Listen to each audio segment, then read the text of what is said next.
Cheese, what are you doing, Cheese? Why are you up here? You're not supposed to be up here.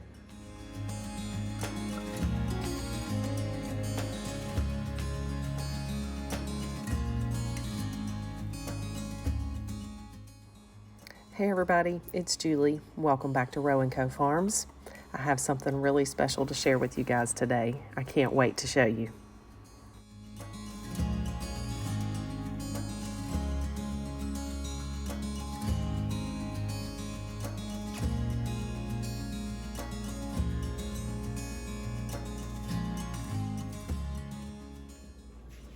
Guys, I've been waiting to do this for a few days now and it has been killing me. Look what I got. I finally made the investment into an all-American pressure canner.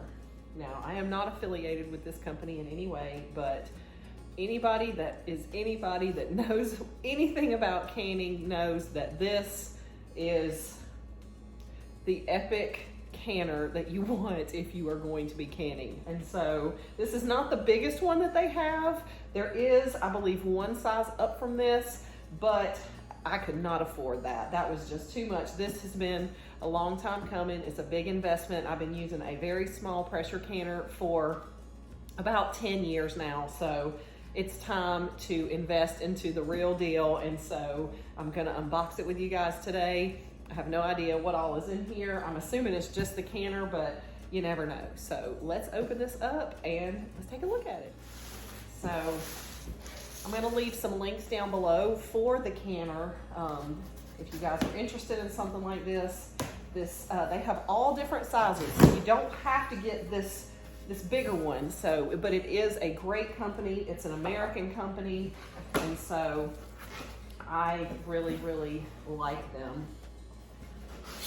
Oh wow, this thing is packaged in here good. Ooh wee. Throw all of our trash on the floor.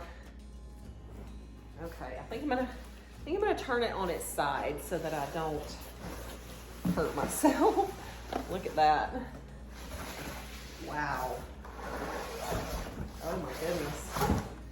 Oh, this thing is sturdy. Okay. Let me get this box out of here. Okay, so there's nothing else in here. It is just the canner.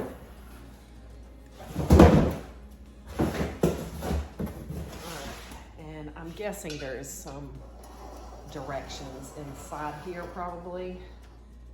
Okay, wow. Okay, I'm gonna bring you guys in a little closer because this thing is fancy. I am really, really digging it. So yeah, let me show you. So it's got a really nice pressure gauge on it so you know exactly what your temperature is and what your pressure is, which is really great because mine currently does not have that. It's just a jiggler. So here is the steam vent, and I think this is also where your weights go. So you can see also that this has these screw down latches versus the other kind on the like Presto canner. That's what I have, is the Presto pressure canner.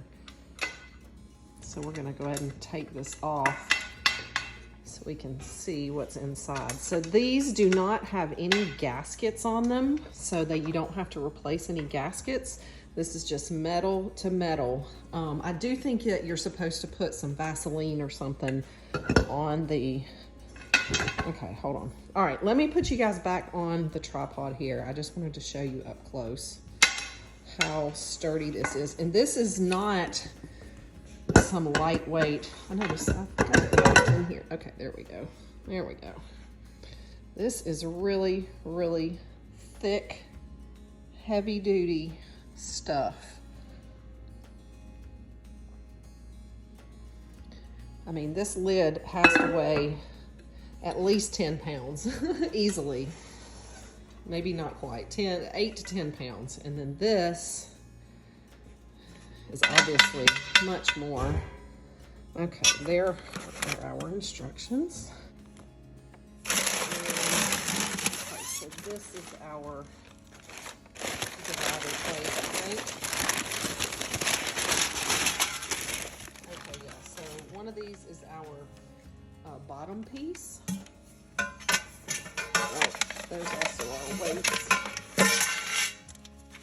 So yeah, one piece goes into the bottom to set jars on, and then one piece goes in the middle so that you can do a second stack. So that's the intent behind this one, is that you can do 2 sets of jars in here at the same time. Oh, I'm so excited. Okay, let me put you guys back on the tripod now. So yeah, I am really, really excited to use this thing. I am gonna go ahead and sit down and read the manual and make sure that I understand everything thoroughly before I get started with any pressure canning, because I don't want to ruin this piece of equipment for sure.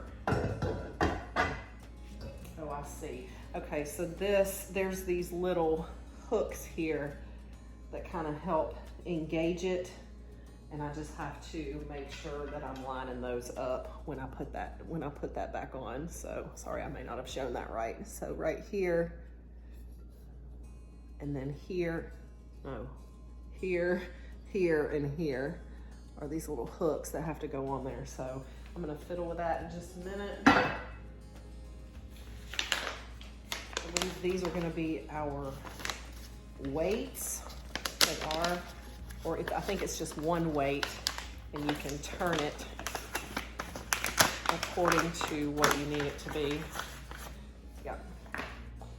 So this is the weight, and it's marked, I don't know if you can see that, with a 5, 10, and a 15.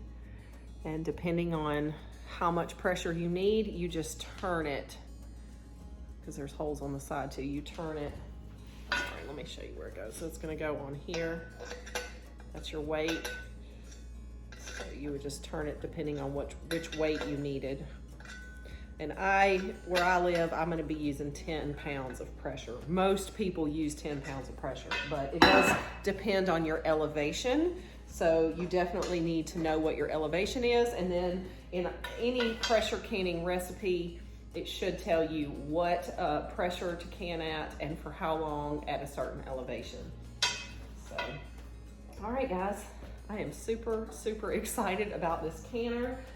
I hope you guys are too, because I'm gonna be doing lots of canning recipes for you. So you're gonna get the benefit of this thing too. You may not be eating everything, but you will get the benefit of the recipes and the tutorials and the experience that comes with it. So again, I'm gonna leave a link down below for this, this piece of equipment. If you're ever interested in investing in a piece like this, you can. And like I said, they have smaller ones, they have bigger ones. Just get what works for your family, what is going to be affordable for your family. But this is one of those investment type pieces that I believe will last my lifetime plus my children's lifetime. So I will be passing this along to them also. All right guys, let me show you what I'm gonna be canning. So I'm gonna be doing a Sloppy Joe mix with the meat already in it. And I went ahead and got 8 pounds of ground turkey for this recipe, because as you guys know, I cannot eat beef. I've talked about it before, but we're gonna be doing a ground turkey Sloppy Joe mix, and we're gonna can that up and have it ready to go on the shelves. So that way when we want one, we can just pull it out, put it in a pot, heat it up, and go straight to the bun with it. So really, really excited about it. We're gonna be adding some of these diced tomatoes. These are some green peppers that we froze from our garden last year, so we've got plenty of those. We're gonna add some garlic, some onion, and a little bit of tomato paste too, some light brown sugar, and then tons of great spices to make it taste delicious. So stick around if you wanna see this Sloppy Joe recipe. Coming up next is going to be part 2 of this video, where we can up this Sloppy Joe mix. Stay tuned so you'll get the recipe and all the tutorial. Thanks so much for joining me today, guys, and I can't wait to see you next time here at Rowe & Co Farms.